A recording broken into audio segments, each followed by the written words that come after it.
Contribuer à la paix, à la sécurité et à la redynamisation de l'état des droits en améliorant la gouvernance, la protection des droits humains ainsi que la lutte contre l'impunité et à la corruption en RDC. Cheval de bataille du programme d'appui à la réforme de la police PARP3 en sigle. Dans sa troisième phase de la mise en œuvre, ce vaste projet pluriannuel se veut une implication et un accompagnement remarquable. Toutes les parties prenantes dans l'exécution de son plan d'action qui vient redorer l'image de la police nationale congolaise en Ituri, comme explique Fatoumata Siara Diallo, chef d'équipe du Centre pour la gouvernance du secteur de la sécurité.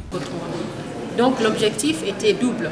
D'abord informer les parties prenantes de l'état de la mise en œuvre, mais de la manière dont le PARP3 accompagne ce processus, mais également inviter les acteurs et les parties prenantes de ce processus d'apprendre à échanger, d'apprendre à collaborer ensemble, parce que il faudrait développer une dynamique au niveau des acteurs, parce que la sécurité des personnes n'est pas simplement la responsabilité des autorités, mais également des parties prenantes que les acteurs que je viens de citer, ils ont aussi une part de responsabilité dans ce processus-là. Les médias jouant un rôle clé dans l'exécution de ces vastes programmes sont conviés à un traitement professionnel et responsable des sujets liés à la réforme de la police. Maintenant, pourquoi les organisations de la société civile et des médias?